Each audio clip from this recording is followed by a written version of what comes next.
हमारे चैनल को सब्सक्राइब करें और बेल आइकन दबाएं।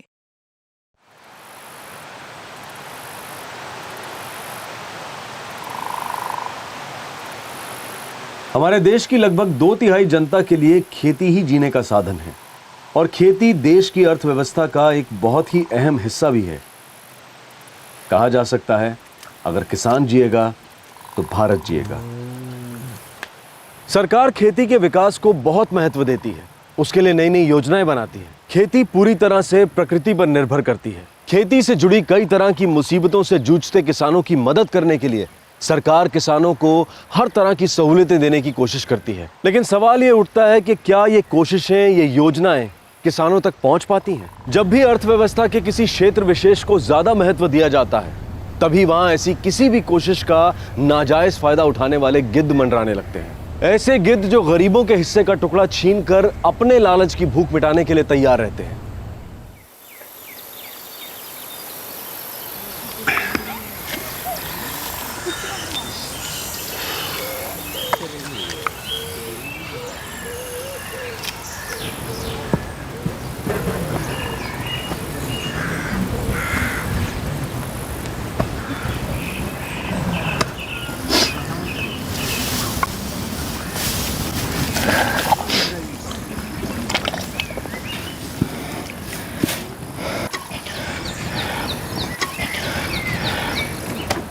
ये नीचे है ना, ये सारा निकालिएगा, हैं? हाँ, अच्छे से निकालिएगा धान है। भैया वो बीच में है, हाँ उसको काटिए।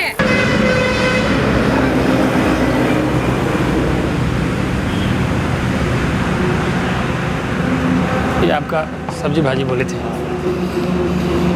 चाय बोले थे आप।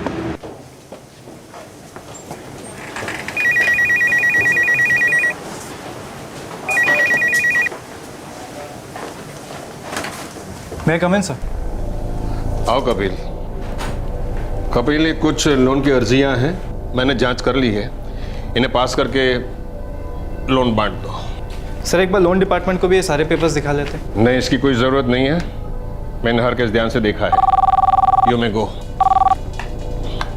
हेलो, नमस्ते मित्तल जी, हरीश बोल रहे हैं। हाँ नमस्ते गोयल जी, कैसे हो? मेहरबानी है आपकी। ये बताने के लिए फ़ोन किए हैं कि हम गांव वालों से उस नई योजना के बारे में बात करने वाले हैं। लेकिन एक बात का ख्याल रहे, हर किसान को सिर्फ 2 भैंसों की कीमत तक की रकम का ही लोन मिलेगा। जी जी समझ गए, बस याद दिलाने के लिए फ़ोन किए थे। अब रखते हैं।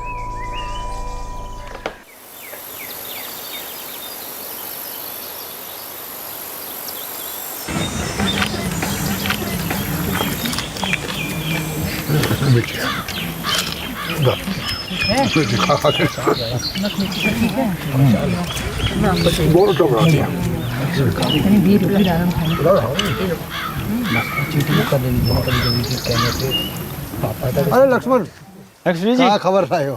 सत्यनारायण जी, राकेश जी, राम राम। एक खुशखबरी है, बैंक वाले नई स्कीम लाए हैं किसानों को भैंस दिलाने की। कल हरीश बाबू सभी को अपने घर बुलाए हैं, वो स्कीम की वहीं पर घोषणा करेंगे। गांव वालों को तो हमने बता दिया, सोचा आप लोग खेत में होंगे तो हम चले आए बताने आप लोगों को।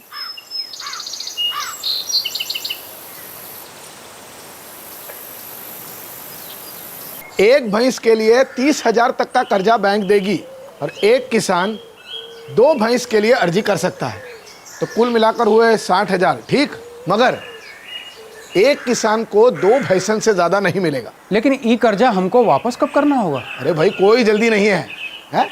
आप लोग तो जानते ही है कि सरकार किसानों को कर्जा अदा करने के लिए काफी वक्त देती है, तो बैंक के हिसाब से 1 साल या उससे थोड़ा ज्यादा उतनी राहत तो मिल ही जाएगी और उसके बाद ही किस्तें शुरू होंगी। आराम से लौटाते रहना। अब बताइए, ऐसा मौका बार बार मिलता है का? सुनो सुनो सुनो, सब लोग ठीक से सोच लो। परसों से हम कागजात लेना शुरू कर देंगे। जिस किसी को भी ठीक लगे आ जाना और फार्म भर देना। उसके बाद हफ्ते भर में पैसे आपके खाते में आ जाएंगे और भैंस आपके घर में। ठीक है? ये वो हमें अरे दू का करम बताओ, ये वो ठीक नहीं है। दुई लोगे दुई को पार। मौका तो अच्छा है। तुम क्या कहते हो? हाँ बाबूजी, घर में दूध आ जाएगा और जो दूध बचा वो डेयरी में बेच देंगे तो कुछ पैसा रुपया भी आ जाएगा। काम माँ हमको तो लगता है फार्म भर ही दे तो अच्छा है।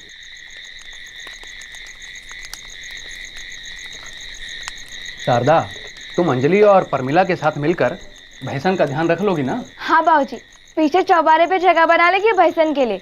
अम्मा, मैं और प्रमिला मिलके सब पाल लेंगे। साफ सफाई और दूध निकालने का काम हम ही कर लेंगे। सुभाष स्कूल से आवेगा ना तो संभाल लेगा, यही बहाने घर का कुछ काम सीख जाएगा। क्या है सुभद्रा? बाबूजी, स्कूल तो शाम को छूटे थे। अरे तो तू कौन सा पॉप फटते उठ जाता है? सवेरे सवेरे कर लेना। इलाज साहब, सुबह 8 बजे से पहले कहूँ बिस्तर छोड़ा था। अब भैंसी आवेगी ना तो एकड़ा खूटा से ना एकड़ा गोर से बांध देंगे, 2 लात मारेगी उठ जाएगा। क्या रे? अम्मा, घर में मवेशी होंगे तो 4 पैसे आएंगे, और हर वक्त खेत से आस लगाए भी तो नहीं बैठ सकते ना। देर सवेर जानवर ही काम आते हैं मुश्किल वक्त में। तुम जैसा ठीक समझो बेटा, हमको तो ये सब बात समझ में नहीं आवत है। ज्यादातर गांव वाले किसान थे, उन्हें तो ये खुद भगवान का भेजा हुआ मौका लग रहा था। एक ऐसा लोन जो सभी के लिए फायदे का था और जिसे वो अपनी सहूलियत से चुका सकते थे। सभी ने इस मौके का फायदा उठाने का फैसला कर लिया। ये वो हम ले लेंगे। ये मुझे दू का करम बताओ, ये वो ठीक नहीं है। तू ही लोग दुई को पाल के एक बाजार में बेचो भैया। ठीक है। अरे जयंत दिखाओ। अरे खेती कितना बीघा है वो तो लिख फार्म पर। कितना लिखेगा वो भैया? अब लो, हमें क्या पता कितना बड़ा खेत है तो यार, जितना बड़ा है उतना लिख दो। है लक्ष्मण? हाँ बाबूजी। सुन तो, जरा मदद कर इसकी। यहाँ पर यहाँ एक फोटो और यहाँ पे दस्तखत कर दो। ओ, अंगूठा लगाए। ठीक है, यहाँ अंगूठा लगा दे, बाकी हम भर देते। ना अर्जुन, ये कापी बराबर नहीं है। मुंह कितना काला आया है तुम्हारा। हा? अरे प्रदीप, ये तो पैसा जमा करने की पर्ची है, पैसा निकालने की पर्ची कहाँ है? अरे हरीश भैया, आप ही बता दो कि इसमें तो कौन सी पर्ची लगेगी। हाँ, ये रही पैसा निकालने की पर्ची। अरे भाई सुनो, हर फार्म के साथ ऐसी बैंक से पैसा निकालने की 2-2 पर्चियां लगेंगी, और वो भी फार्म के ऊपर।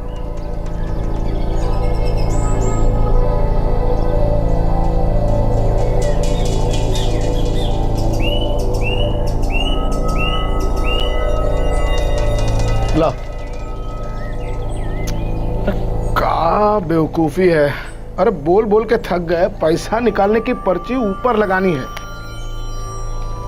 ये ऐसे ठीक है, जाओ। हाँ भाई, सब लोगों के कागजात तो आ गए, अब आप लोग फुर्सत से बैठ जाओ। हफ्ते भर में तो खुशखबरी आ जाएगी, दूध की गंगा बहेगी हर एक के घर में। अच्छा, प्रणाम। प्रणाम।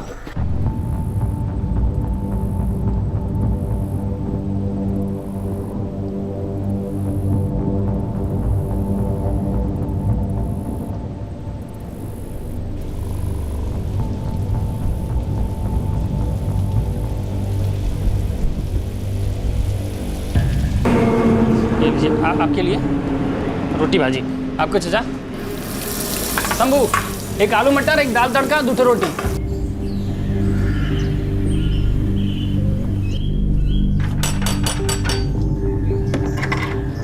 नमस्ते भौजी। नमस्ते। हरीश भैया घर पे हैं? हाँ, बुलाती हूँ। देखो अर्जुन, पैसा अपनी जेब में धरे तो नहीं बैठे हैं ना। जैसे ही बैंक कर्जा देने को राजी हो जाएगी, पैसा आ जाएगा। उसके बाद सबसे पहले तुम लोगों को ही तो खबर करेंगे ना। ठीक है? ठीक है हरीश भैया।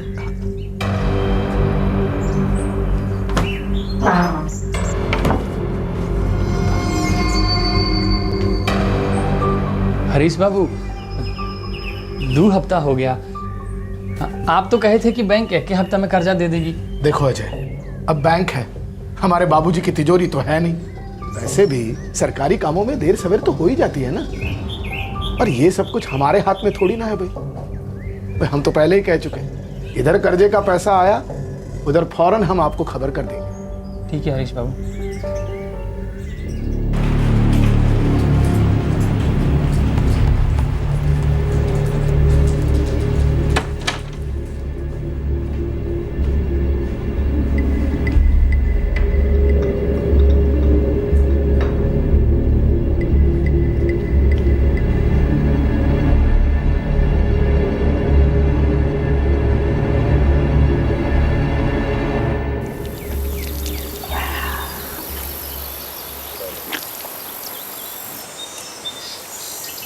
अब महीना भर तो हो ही गया।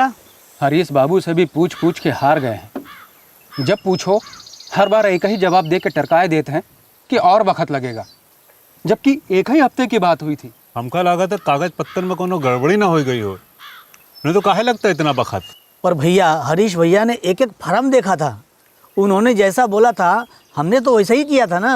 अब क्या मालूम भैया, कर्जा तो अभी तक आया नहीं, अब पूछे के अलावा क्या कर सकते हैं।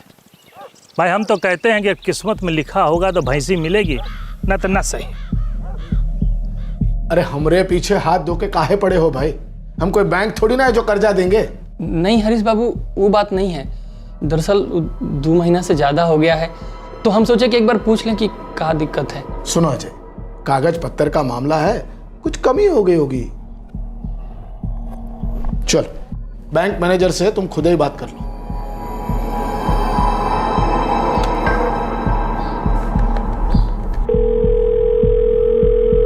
नमस्ते मित्तल साहब। अरे अब क्या बताएं, इन गांव वालों को लोन के लिए मदद करने की कोशिश किए थे, अब ये सब हमारी जान के पीछे ही पड़े हुए। अब लोन मिलने में दिक्कत हो रही है तो उसमें हमारी क्या गलती है बताओ।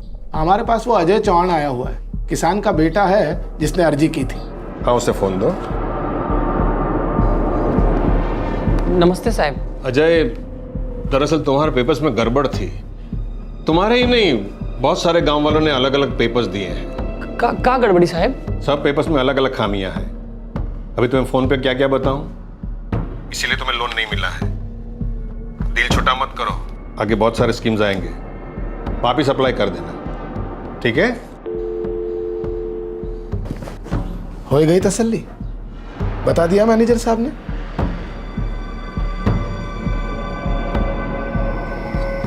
कोनो बात नहीं बाबूजी, जैसा चल रहा है वैसा चलता रहेगा। अब हमने जो सोचा था वो नहीं हुआ, सब अपने हाथ में थोड़ी ना होता है। हाँ वो तो है, सारे गांव वालों ने अपने घरों में भैंस बांधने का सपना देखे थे, अब जो अपने किस्मतें में नहीं है तो कैसे होता। अब देखते हैं आगे कुछ आता है तो। महीने बीते, बरसों बीते, बात आई गई हो गई। लोन के लिए आई स्कीम की बात को सब भूल गए थे। सारे किसान अपने सपने भुलाकर अपनी रोजमर्रा की जिंदगी में मशगूल थे। लेकिन 4 साल बाद 2010 में वो लोन जो उन्हें कभी मिला ही नहीं था, अचानक उनकी जिंदगी में दस्तक बनकर लौटा, और ऐसा लौटा कि उनमें से बहुत से लोगों को बर्बाद कर गया।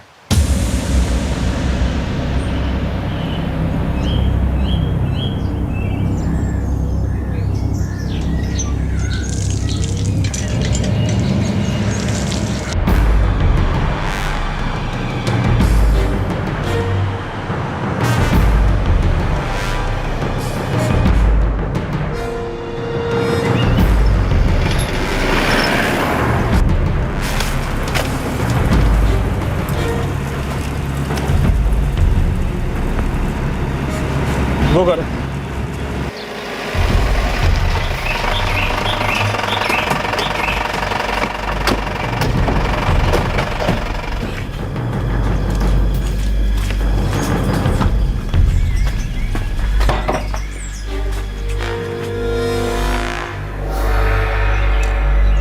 अजय चौहान ये रहता है? हाँ, वो हमारा बेटा है। ये नोटिस है उसके लिए। नोटिस? काहे का नोटिस? 2 हफ्ते में कर्जा चुकाना शुरू नहीं किया ना, तो अच्छा नहीं होगा तुम लोगों के लिए। हम बैंक के वसूली एजेंट हैं, अगर अगले 15 दिनों में सूद के साथ कर्जा चुकाना शुरू नहीं किए ना, तो कानूनन हम तुम्हारी ज़मीन छीन सकते हैं या और भी बहुत कुछ कर सकते हैं।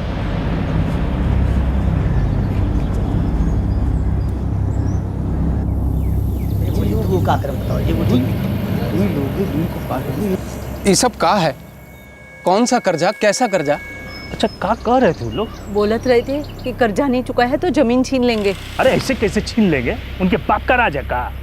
अरे जब हमने कोनो कर्जा लिया ही नहीं तो फिर काहे की धमकी और काहे की जबरदस्ती? क्या हुआ बाबूजी, कैसा नोटिस आया है? पता नहीं कहा है।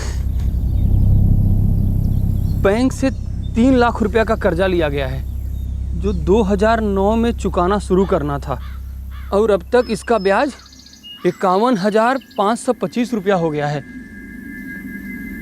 अगर 15 दिन के भीतर कर्जे का भरपाई करना शुरू नहीं किए तो हमारे खिलाफ सख्त कार्रवाई किया जाएगा। अजय बेटा ये भी पढ़ जरा, क्या लिखा है इसमें?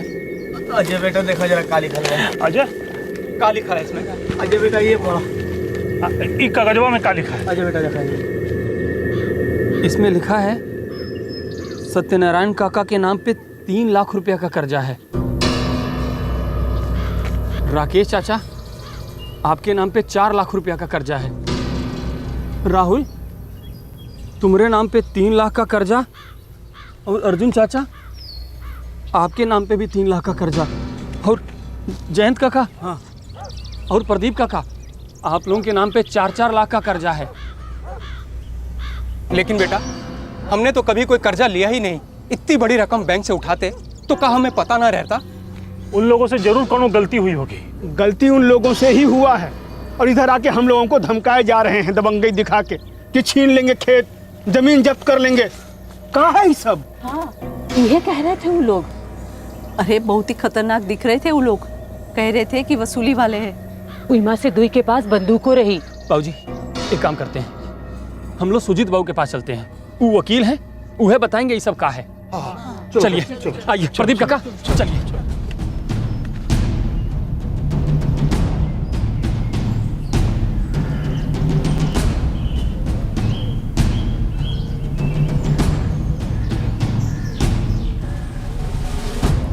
ये तो बैंक का नोटिस है। तुम लोगों का नाम लिखे हैं यहाँ, घर का पते भी दिए हैं। तुम लोग सच कह रहे हो कि तुम लोगों ने कर्जे नहीं लिए हैं? हाँ सुजीत बाबू, और इतनी बड़ी रकम हमको देगा कौन? सुजीत बाबू हमने कब लिया ये कर्जा? ये देखो इसमें लिखा है कि 2006 में कर्जे मिले हैं, अब हो गया 2010, यानी 4 साल पहले। और लिखा है कि सरकार ने कर्जा चुकाने के लिए 3 साल की छूट दी थी, और पिछले साल यानी 2009 में कर्जे की भरपाई शुरू करनी थी। 2006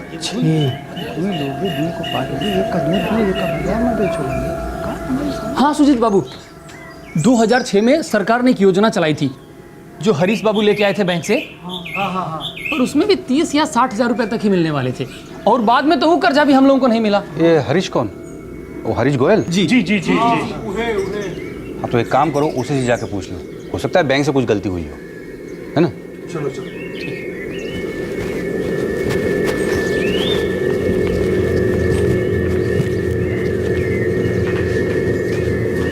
ये कहाँ चला गया? चल के लक्ष्मण से पूछते हैं, वो हरीश बाबू का बहुत काम करता फिरता है। चलो चलो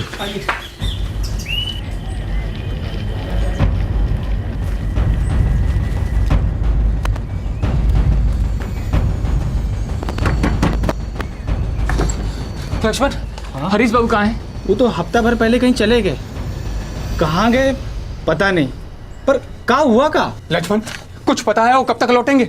ये देख नोटिस आया है बैंक से कर्जा लौटाने का। जबकि हम में से किसी ने कोई कर्जा लिया ही नहीं। अभी कोई छोटा मोटा कर्जा नहीं है, भारी भरकम कर्जा है। किसी को 3 लाख, किसी को 4 लाख, और बैंक की वसूली करने वाले लोग आ रहे हैं, वो सब चील कौओं की तरह से हमारे सर पे मंडरा रहे हैं, कह रहे हैं हमारे खेत छीन लेंगे, जमीन जब्त कर लेंगे। ये तो बहुत बुरा हुआ भैया, हरीश बाबू पता नहीं कहाँ गए, हमको कुछ बता के नहीं गए।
बैठे बिठाए कौन सी शनि की छाया सर पे आ गई।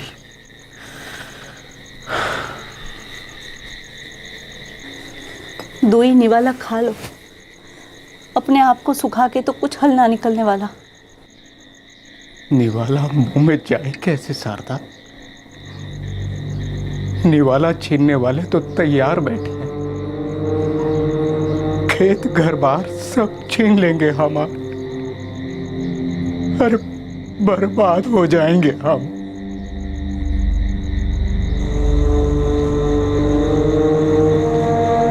अरे ऐसे ही है, परेशानी कम थी का, बड़ी मुश्किल से तो गुजारा होता है। अब तो खेत भी छिन जाएगा और छत भी। तो जो पैसा लिया नहीं वो चुकाए कैसे?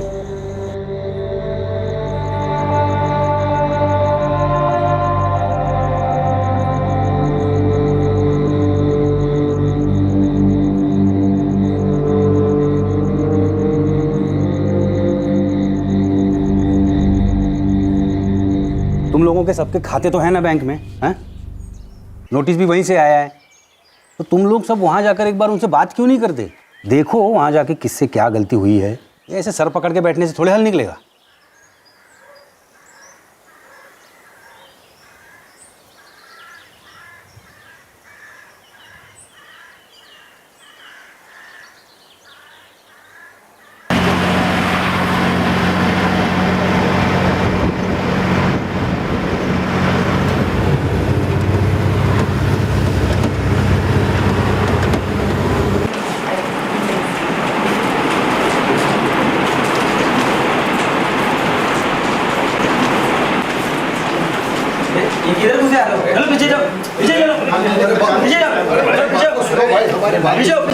अरे भाई हमारी बात तो सुनो यार।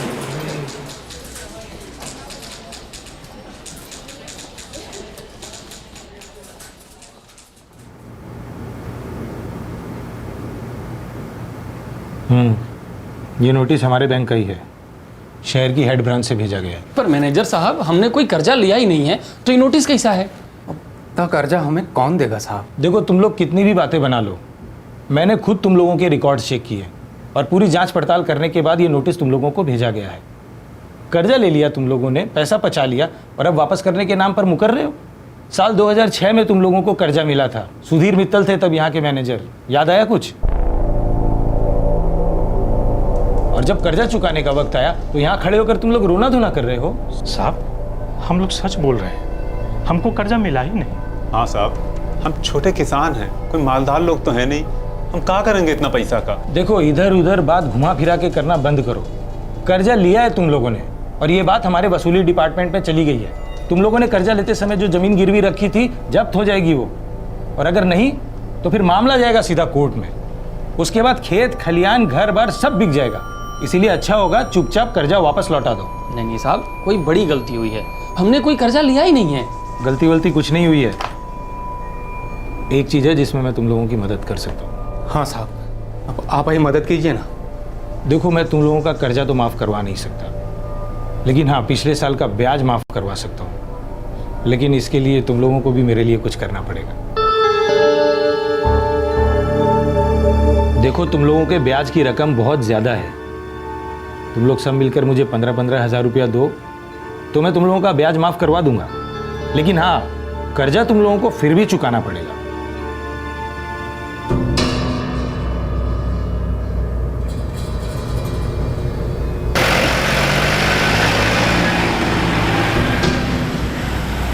पहले उस हरीश गोयल ने हम लोगों को लूटा और अब ये बैंक मैनेजर भी गरीब के पेट पे छुरी चला रहा है, रिश्वतखोर।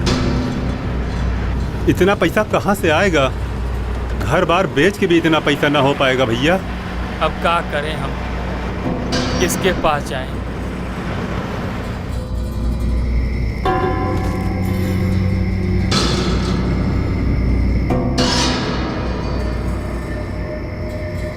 अंजलि जरा दौड़ के जा, देख दवाखाने में डॉक्टर साहब है का? तेरे बाबूजी का बुखार तो उतरे नहीं रहा है। जी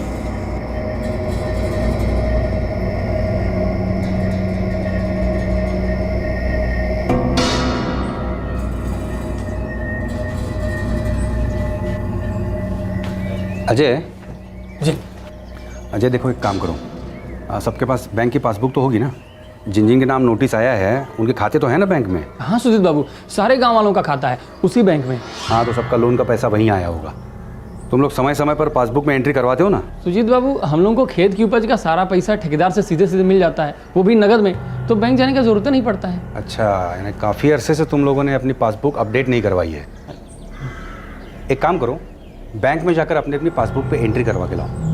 इससे ये साबित हो जाएगा कि अगर खाते में लोन का पैसा आया ही नहीं है तो काहे का कर्जा और काहे का सूद। अब देखो, एक यही तरीका है मामला सुलझाने का।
सुजीत बाबू, ऐसा कैसे हो सकता है?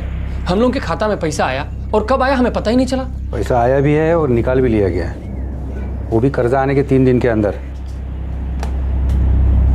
अजय देखो, सच बताओ, कहीं ऐसा तो नहीं है कि तुम लोगों ने कर्जा उठा लिया है और अब चुकाने से बचने के लिए सब नाटक कर रहे हो? सुजीत बाबू, हम सच बोल रहे हैं। हम गरीब लोग हैं लेकिन सच्चे लोग हैं। ये झूठ मकारी का पैसा हमसे हजम नहीं होगा। तुमने नहीं तो किसी ने तो लूटा है बैंक को। इतनी बड़ी बड़ी रकम जिसका खाता है उसकी विड्रॉवल स्लिप और साइन के बगैर कोई कैसे निकाल सकता है? हाँ, ये रही पैसा निकालने की पर्ची। अरे भाई सुनो, हर फार्म के साथ ऐसी बैंक से पैसा निकालने की 2-2 पर्चियां लगेंगी और वो भी फार्म के ऊपर। सुजीत बाबू, ये सब उस हरामखोर हरीश गोयल का किया हुआ है। उसी ने हमें कर्जा दिलाने के लिए हमसे 2-2 पर्चियां ली थी। लेकिन तुमने तो कहा था कि तुम लोगों ने 30 या 60 हजार का कर्जा लेने के लिए अर्जी दी थी और लोन अमाउंट मंजूर भी नहीं हुआ था। हाँ, पर पैसे निकलवाने के लिए पर्चियां उसी ने ली थी। लूट के चला गया हम लोगों को, सब कुछ छीन लिया हम लोगों से। बुरे फंसे हो तुम लोग अजय, कहीं से कोई रास्ता निकलता नहीं दिखता, क्योंकि पासबुक के हिसाब से कर्जा खाते में आया था और पैसा निकाल भी लिया गया। अब अगर ये काम हरीश ने किया है तो भी साबित करने के लिए कुछ तो सबूत चाहिए ना। इसके लिए जांच पड़ताल करनी पड़ेगी। अब इस मसले पर कोई कुछ ठीक से बता सकता है तो वो है बैंक का उस समय का मैनेजर सुधीर मित्तल। सुजीत बाबू, अब आप ही बताइए, हम लोगों को क्या करना चाहिए? हम कहेंगे पुलिस में जाके शिकायत दर्ज करवाओ। हो सकता है हरीश को ढूंढने में वो मदद कर पाए, और कुछ नहीं तो कम से कम इस बात का तो पता लगा सकें कि सुधीर मित्तल इस वक्त कौन से ब्रांच में नौकरी कर रहा है। उससे बात करके देखो शायद कोई रास्ता निकल आए।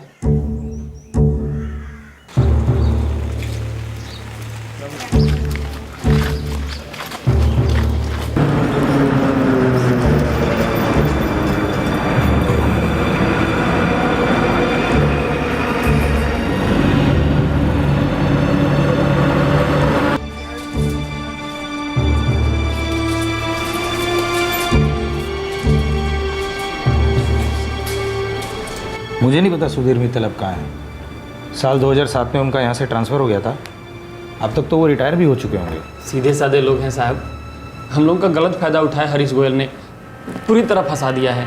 तुम्हारे दुखड़े में मुझे जरा भी दिलचस्पी नहीं है। तुम लोगों ने बैंक से लोन लिया है, उसे वापस करने पर ध्यान दो। तुम लोगों को पिछले साल का ब्याज माफ़ करने का तरीका मैंने बताया है ना।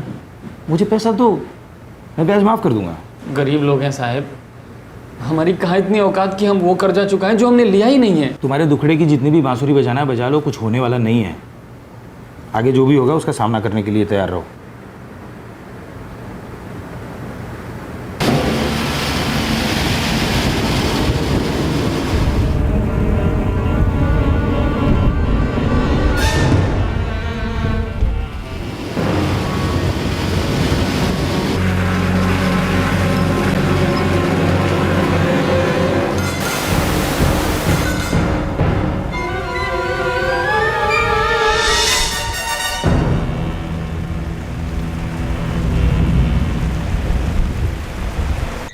भाई सत्यनारायण की तबीयत तो एकदम बिगड़ते जा रहा है। और वो वसूली एजेंट कह रहा है कि अब और मोहलत नहीं मिलेगी।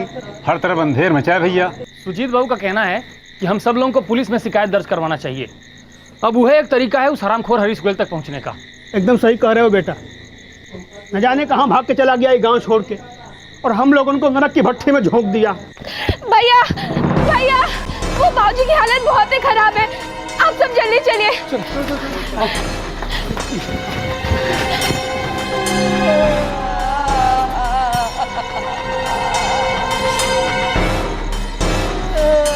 काका खाली बेहोश हुए हैं, इनका सांस चल रहा है। अरे इनको तुरंत लेकर अस्पताल चलना चाहिए। प्रकाश जरा देख, कोई ट्रैक्टर का बंदोबस्त हो जाए। जा जल्दी जा। हाँ, हाँ।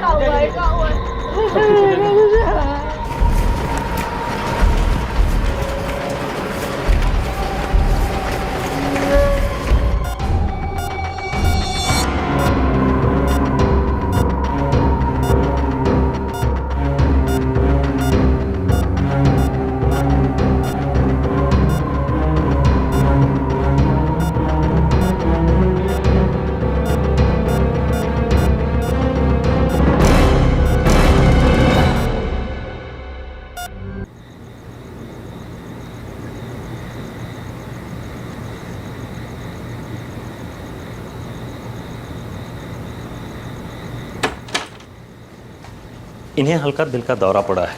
अब हालत ठीक है, मगर हमें इन्हें कुछ दिन निगरानी में रखना होगा। डॉक्टर साहब, काका ठीक तो हो जाएंगे ना? देखिए, इनकी हालत का असली अंदाज़ा अगले 48 घंटों में ही मिल पाएगा। Excuse me.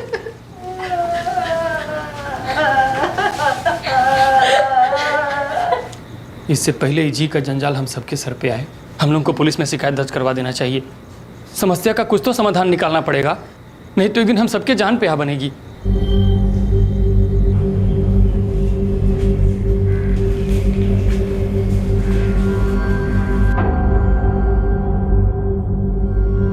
साहब, रोज वो वसूली वाले हम गांव वालों को तंग कर रहे हैं, जीना मुश्किल हो गया है हम लोगों का। हाँ साहब, यही कारण से हमारे किसान भाई सत्यनारायण जी को दिल का दौरा पड़ गया है, अभी तक अस्पताल में है। देखो, तुम लोग जो भी कहो, लेकिन मैं आंखें मूंद कर तुम लोगों की बातों का भरोसा कैसे कर लूँ? तुम लोग कुछ और बोल रहे हो, तुम्हारी ये पासबुक कुछ और। हम लोग भी वही बात आपको बता रहे हैं। हरीश गोयल जो है, ये सब उसी का किया धरा है। उसी ने हम गाँव वालों को लूटा और उसके बाद गाँव छोड़ के पता ना कहाँ भाग गया। और 4 साल लग गए तुम लोगों को ये पता लगाने में कि कोई तुम्हारे नाम से पैसे लेकर भाग गया। देखो, मैं तुम्हारी बात मान भी लूं तो भी कानूनी तौर पर तुम लोगों के पास अपने बचाव के लिए कुछ भी नहीं है, और कोई भी इस मामले में बैंक की तरफदारी करेगा। उनका पैसा गया है तो वसूली तो होगी ना, और अपना पैसा मांगने से किसी को कौन रोक सकता है? और क्या शिकायत लिखूं मैं तुम लोगों की कि हरीश तुम लोगों को लूट कर भाग गया? और किस सबूत पे लिखूंगा मैं ये तो तुम लोग बोल रहे हो कि उसने तुम्हारे दस्तखत करवा के तुम लोगों से विड्रॉल स्लिप ली और तुम लोगों ने दे भी दी। सिर्फ कही सुनी बातों पर केस दर्ज नहीं होता है।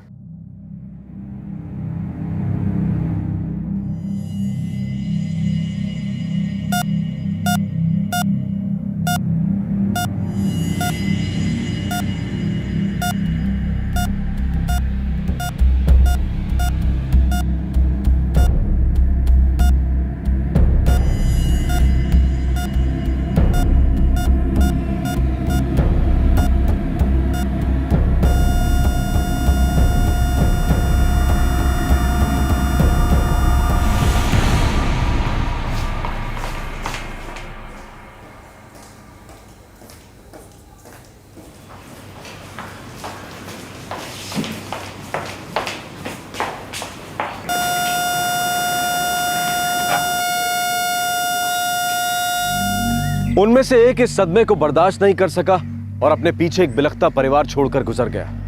बाकी लोग डर और दहशत में जी रहे हैं। हर सबूत यही दिखा रहा था कि उन्होंने लोन लिया था और उनके अकाउंट से पैसा भी निकाला गया था। अपने आप को निर्दोष साबित करने के लिए उनके पास कुछ नहीं था। उनका यह मानना था कि उसी गांव के एक धनी आदमी हरीश गोयल ने उनके भोलेपन का फायदा उठाकर उन्हें लूट लिया था। लेकिन उनके पास ना हरीश के खिलाफ कोई सबूत था और ना हरीश का पता लग पा रहा था। जिस वक्त ये लोन बैंक की तरफ से पास होकर उनके अकाउंट में आया था, उस वक्त का बैंक मैनेजर सुधीर मित्तल भी नहीं मिल पा रहा था। सीधे साधे गांव वालों को बड़ी चतुराई से लूटा गया था। पर क्या इस मुसीबत से अब वो अपने आप को बचा सकेंगे? एक तरफ वो नया बैंक मैनेजर है जो उनके दावे की सच्चाई को जानने की बजाय उनके सूद को माफ करने के लिए उनसे रिश्वत मांग रहा है। दूसरी तरफ लोन वसूली एजेंट उन्हें दिन रात धमका रहे हैं, उनकी जमीन, उनका घर छीन लेने का डर दिखा रहे हैं। अपनी इन मुश्किलों से घिरे ये गरीब गांव वाले क्या इन गिद्धों के शिकार बनने से बच पाएंगे? कल रात हम आपको दिखाएंगे इस केस का दूसरा और आखिरी भाग। आपसे फिर मुलाकात होगी क्राइम पेट्रोल सतर्क में। तब तक अपना ख्याल रखें, सुरक्षित रहें और याद रखें, सही वक्त, सही कदम, सतर्क रहें। जय Hind. For more updates, subscribe to our channel, click the show links and enjoy watching the videos.